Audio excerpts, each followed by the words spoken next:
이제 아버지랑은 15년 전부터 다른 방식으로 만나기 시작하면서 서로 간에 이제 그 애증이나 그런 것들을 풀어가기 시작하는, 서로 말로 푸는 그런 상대는 이미 아닌 거고, 서로의 어떤 그 눈짓이나 뭐 몸짓이나 내가 아버지 병원 동행하겠다고 하는 것을 자발적으로 내가 먼저 손들고 나서거나 이런 것들을 통해서 제가 내게 다른 식으로 다가오고 있다. 근데 내가 가기만 하면 5만 원을 주고 10만 원을 주고 꼭 그걸 주고 싶어하는, 아버지도 나에 대해서 다르게 만나고 싶어하고, 아니면 어린 시절에 내게 했던 것들에 대해서 미안하다고 말을 하는 거구나. 뭐 엄마도 좋아했죠. 엄마도 좋아했는데 그때부터 엄마는 이제 알츠하이머 증세가 있기 시작했기 때문에 항상 저는 그때 이제 원룸에서 살고 있는데 난 니네 집 가서 살면 안 되냐 뭐 이런 말을 해서, 그러니까 적당한 거리두기는 여전히 하면서, 뭐 내가 관심 있는 계층은 빈곤 계층이고 빈곤 노인들인데 제대로 잘 파악하기 위해서도 상대적인 집단으로서의 뭐 부자 노인을 하는 거는 뭐 하나의 방법일 수 있고, 엄마 딸로 엮인 김에 가장 밀착하기 좋은 대상이었고, 그래서 그 작업을 하러 이제 들어갔던 거죠. 그런데 이제 그 책을 읽어보시면 알겠지만 그 5남매와 그 배우자들, 그리고 뭐 손주들까지 포함해서 그 사람들이 그 노인 둘을, 8, 90에 해당하는 노인들을 어떤 식으로 공동으로 책임을 맡아서 돌봤느냐의 측면들이 굉장히 상세하게 써 있어요. 저는 또 그 책의 한 의제는 이제 그거로 잡았거든요. 소위 고령화 사회 속에서 노인 돌봄이라는 게 모두의 문제가 되고, 뭐 늙어가는 당사자뿐만 아니라 그 다음 세대인 5, 60세대에게도 뭐 굉장히 문제로 다가오는 거잖아요. 이것이 또 이제 어떻게 공동으로 잘 나눠질 수 있느냐. 사실은 엄마 아버지 방문하고 와서 계속 기록을 남겼어요. 제가 이제 보는 관점들, 이런 그 노인들, 혹은 부자 노인들, 혹은 실버타운 내 노인들, 혹은 이제 돈 있는 이 계층의 자녀들의 그 돌봄의 관점들, 그 안에서 또 일하는 돌봄 노동자들의 문제, 뭐 등등을 이제 그 책에 그쵸. 담으셨다. 그 작정하고 네. 그런 것들을 보러 네. 간 거니까 계속 그걸 메모를 했었고.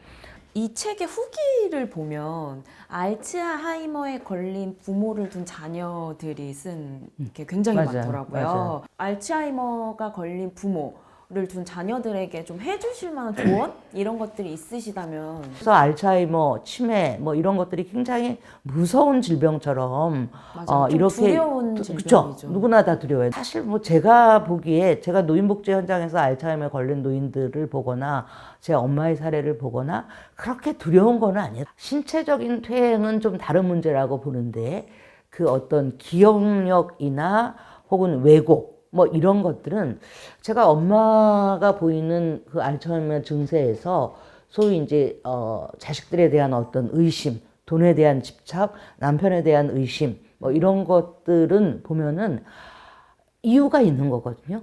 자기 생애에서 자기가 열렬하게 추구했거나, 아니면 열렬하게 추구했는데 실패했거나, 아니면 자기 안에서 그게 상처로 머리 어디 속에 박혀 있는, 우리가 뭐 마음이 있다고 하지만 사실은 마음도 다 뇌의 문제고, 그 뇌 속에 어떤 식으로 들어있는 상처들, 어떤 어려움들, 이런 것들이 이제는 인지장애 단계로 넘어서서 남들의 시선을 신경 쓰지 않는 거죠. 그저 그냥 날 것으로 나오는 거예요.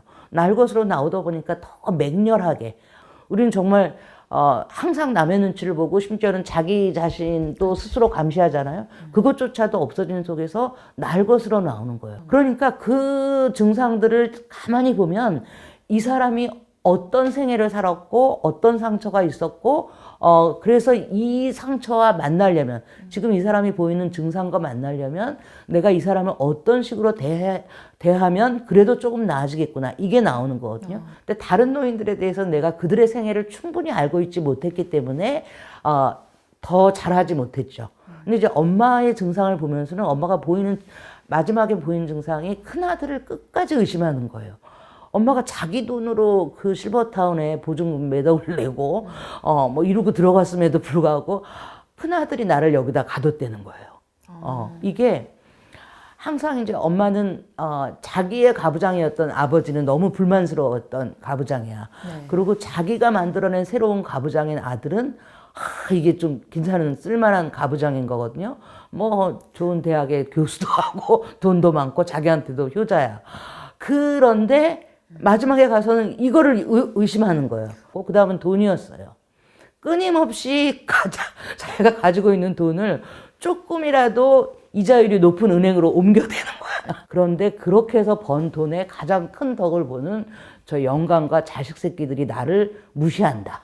내내 그 여성의 그 상처이기도 했고, 그렇게 돈을 버는 자기 자신에 대해서 한편으로는 굉장히 뭐 보람이고 성취가 좋았겠죠. 그러면서도 그런 자기 자신에 대한 어떤 그 자기 남들이 나를 어떻게 볼 것인가, 특히 친척 것들, 저 최신의 것들, 안신의 것들, 저 양반 것들, 저 속편한 여편네들이 나를 얼마나 욕할 것인가, 이런 것들이 분열적으로 뒤섞여 있었던 거죠. 그러니까 그 알츠하이머 증상에서 나오는 어떤 것들을 이거를 도저히 만날 수 없는 뭐라고 포기하지 말라는 거죠. 물론 신체적인 것들, 걷지를 못하게 된다던가, 뭐 대소변을 못 가린다던가, 혹은 뭐 씹고 삼키는 기능이 없어진다거나, 이런 것들은 이제 신체적인 퇴행이니까 그거는 이제 어떤 할 수 있는 최대한의 것을 하면서 점점 포기해 나가는 거라고 할 때, 그들이 보이는 어떤 심리적인 증상들, 정신적인 증상들에 대해서는 만날 수 있다는 거죠. 근데 이거를 그냥 저건 그냥 미친 거라고 정도로 해버리고 그걸 포기하고 이거를 참아버린다거나 그 상대방을 사람으로 생각하지 않고 그냥 죽지 않은 존재로 그렇게 포기해버리지 말라는 거죠. 인지장애증이 상당히 진행되고 있는 노인들도 충분히 이해받을 수 있고, 그리고 우리가 이해할 수 있고 그들과 관계를 계속 해나갈 수 있다는 거죠. 네. 작가님의 개인적인 문제들, 이야기들을 한번 좀 나눠보고 싶은데, 집안의 반대를 뚫고 결혼을 하셨었다라고 하시더라고요. 지금은 다른 삶을 살고 계시지만 누구의 아내로서, 누구의 엄마로서 살아야겠다, 이런 그런 선택을 하셨던 이유가 있으신 건지. 대학 졸업하고 얼마 안 있어서 이제 결혼을 했는데, 만약에 그때 여성주의를 만났다면 아마 안 했겠죠. 근데 그 시절에 저는 굉장히 혼돈하는 시절이었고, 아버지와의 충돌은 아버지가 내게 강요하는 어떤 가치관이나 어떤 인식들, 이런 것들을 다 배반하고 못 믿겠고 싫고 그리고 거역하고 싶고 이런 건데, 아직 내 가치관이나 관점은 안 만들어졌던 시절이었어요. 그런 혼돈의 과정에서 특히 이제 대학 시절에 여러 번 가출을 했어요. 여전히 아버지는 이제 나를 올가매려고 했기 때문에 내가 그때 숨통을 트는 방법은 가출이었고, 그래서 몇 번의 가출을 하다가 결국 이제 마지막 가출 그리고 출가가 나는 결혼이었다고 생각을 해요. 어떤 그 가족이라는 그 아버지라는 그 울타리 안에서 벗어날 수 있는 탈출구 같은 거였던 맞아요. 거죠. 저한테 결혼은 아버지로부터의 탈출의 측면이 상당히 컸어요. 물론 이제 이 남자랑 연애를 했고 뭐 좋아했고 그렇긴 하지만 이제 이 남자로 결정하는 거에 굉장히 짧았어요. 뭐 대학 4년 내내 그 미팅을 통해서 만나서 이제 연애까지 간 남자가 있기는 했는데, 뭐 그 사람은 우리 아버지가 굉장히 마음에 들어하는 그런 뭐 학벌과 그런 집안과 그런 경제적인 여건이 있는 사람이었는데, 그 시절엔 그냥 그 사람한테 굉장히 미안하지만 액세서리였던 것 같아요. 근데 이 혼돈의 시절에 이런 정도의 남자 랑 파트너 관계인 이것이 그저 남들 보기에 그게 아버지든 아니면 친구들이든 뭐 그렇게 여겨졌던 거고, 이제 그러다가 이 결혼했던 그 전 남편을 만났는데 그냥 뒤집어진 거죠. 근데 사실 뒤집어질 구체적인 무엇들은 없었던 거예요. 굉장히 가난한 남자였고 제대로 학교 교육을 받지 못한, 중학교를 이제 겨우 졸업한, 굉장히 힘든 속에서 졸업한 그런 사람이었는데, 어떤 면에서 그 선택 자체가 아버지에 대한 거역의 측면이 있었던 거예요.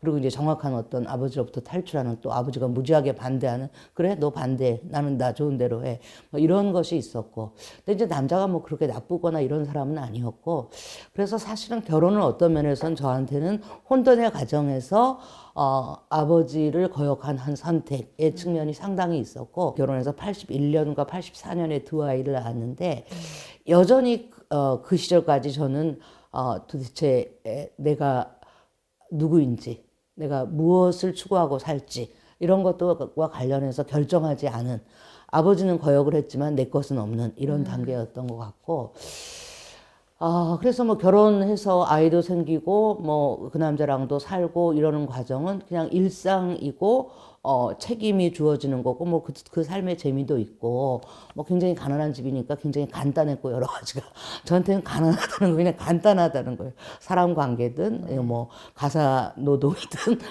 뭐 여러 가지가 간단하다는 뭐 부자로 살아봤으니까 뭐 그랬겠죠. 그리고 뭐 가난이 저한테는 그렇게 불편하지 않았고 그 중상 정도에 해당하는 집의 경제적인 여건을 느낀다기보다는 그것에서 아버지가 주는 억압 혹은 엄마와 아버지의 갈등 속에서 그 자식이자 큰딸인 내가 겪는 정신적인 스트레스들 이런 것들이 저한테는 훨씬 더 힘든 거였고 그런 골치 아픈 것들에서 내가 탈출했다는 이 해방감. 가난은 그 시절 처음 이제 방을 얻으러 간 게 그냥 뭐 버스에다가 쇼핑백에 내가 가지고 있던 몇 가지들 이렇게 넣고 그러고 그 금호동의 굉장히 언덕배기에 심지어 이렇게 아닌 말로 가만히 떼기까지를 이렇게 부엌문 대신으로 한 그런 그 담과 벽 사이에 가건물로 하나 만든 방을 들어갔는데 전혀 그것이 뭐 싫거나 힘들거나 그렇지 않았고 그냥 재밌다고 느꼈어요. 이게 나는 평생 좀 가는 감정인 것 같아요. 간단하게 사는 게 나한테는 너무 좋고 중요한 이런 건데 뭐 극단적인 가난을 또 겪지는 않았으니까 그런 감정도 있을 수 있고 그렇게 해서 이제 그 남자랑 사는 동안 뭐 아이 둘을 낳을 동안 계속 단칸방에 살고 뭐 일했었고 행복하셨어요, 결혼 생활은? 내가 나 자신을 다시 고민하기 시작하기 전까지는 둘 관계가 좋았죠.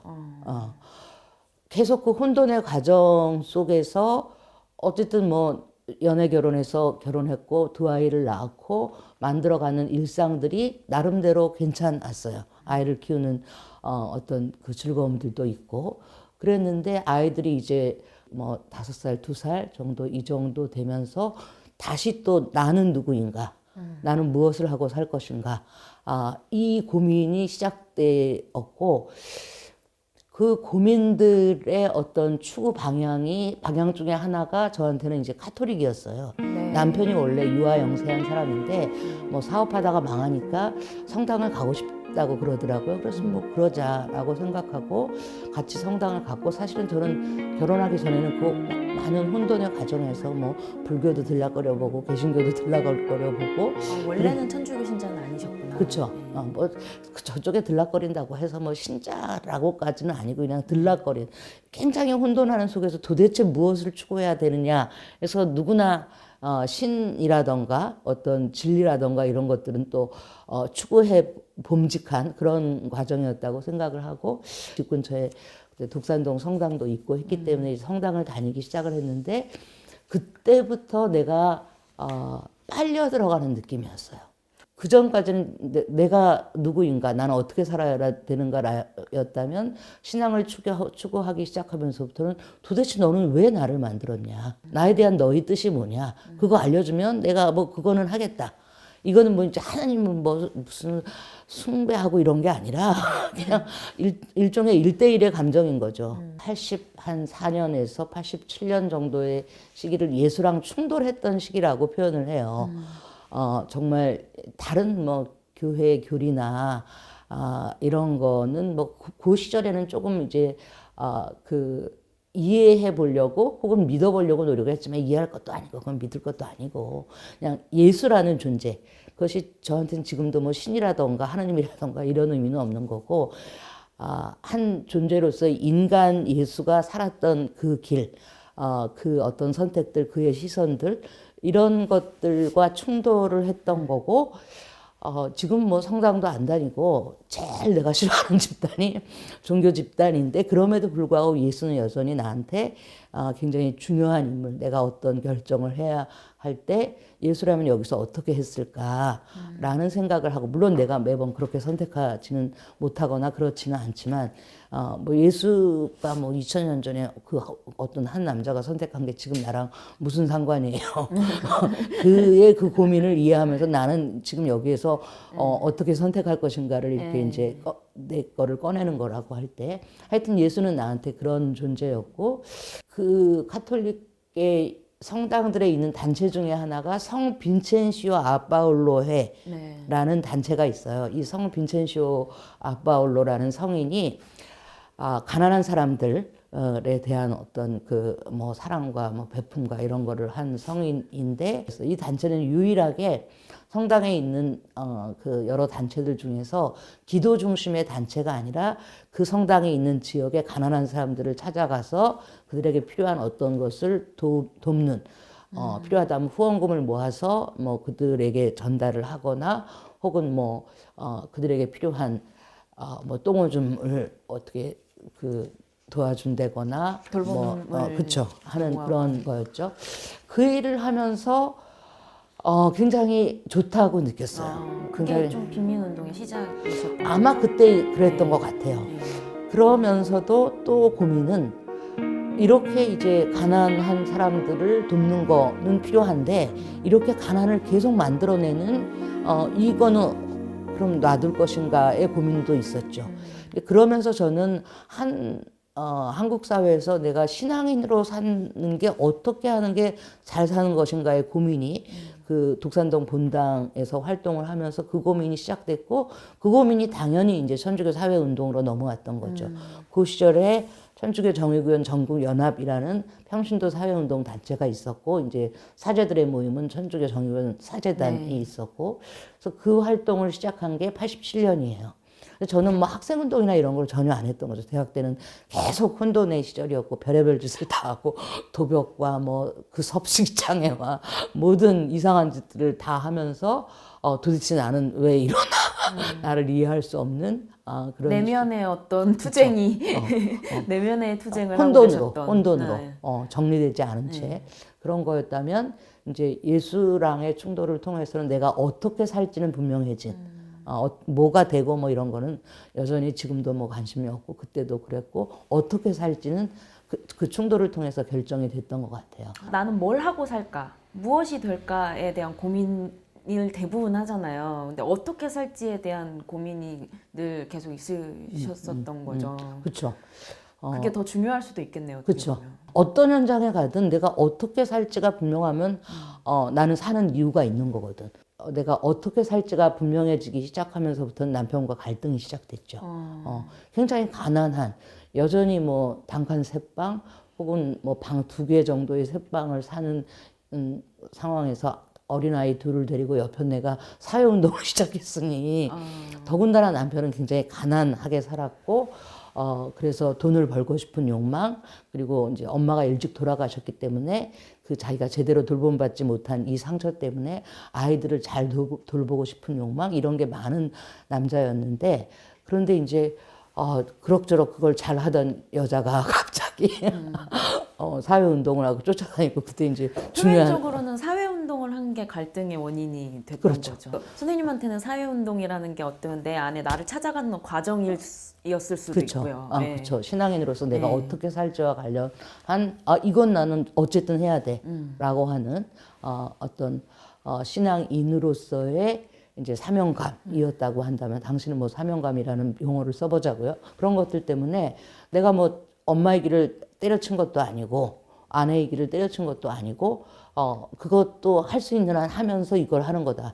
할 수 있는 한 하면서 이것까지 하다 보니까 다 엉망이 되기도 하지만, 그래도 이걸 안 하는 이 사적인 존재, 가정적인 존재로서는 나는 살 수 없는 사람이다 라는 게 명확해진 그런 속에서 이제 남편과 갈등이 시작돼서, 우리 싸움의 주제는 그 당시 주로 국가보안법이에요. 제가 천주교 쪽에서 처음 시작해서 거의 천주교 운동 끝날 때까지 주로 했던 게 비전향 장기수들, 네. 그 난파공작원들이나 빨치산들의 그 석방과 뭐 이 석방돼서 나왔을 때 사회 이제 안정들 이런 것들을 돕는 일이었기 때문에 뭐 아무리 싸워봤자 답도 없는 거고 끝이 안 나는 싸움이죠. 그쵸, 그런 끝이 안 것들은. 나죠. 싸우다 보면 지쳐요 서로 지치니까 늙고 나이 들고 결혼 생활을 뭐 24년을 했는데 오래 한 거 아니야? 24년? 그렇죠. 80년에 결혼을 해서 별거를 시작한 게 이제 네. 2004년부터니까 그 부분을 지금부터 여쭤보려고 했어요. 24년 예. 한 거죠. 2004년에 돌연 커밍아웃을 그쵸. 하신 거예요. 남편이 제일 받아들이기 힘들었고 그러던 중에 이제 민주노동당 창당에 같이 참여해서 당 바깥의 여성주의 진영들과 계속 만나는 과정에서 당연히 이제 성소수자 운동파도 만나고 연대하고 그러면서 이제 한 여자를 좋아한 거예요. 근데 엄마 아버지는 이번에는 제가 저런 운동을 하나 보다. 이제 남매들이 이제 한바탕 뒤집어졌죠. 특히 우리 오빠는 굉장히 보수적인 자기는 굉장히 진보라고 생각하는데 자기는 동성애나 이런 말만 들어도 구역질이 난대. 누나는 자기의 그 성조차도 정치로 활용하는 사람이다. 그렇지만 내가 내 섹슈얼리티를 사회에 의존하는 건 나는 중요하다고 생각을 한다. 누구의 섹슈얼리티든 내 오빠가 하는 말이 네가 그렇다면 우리는 당하는 수밖에 없다.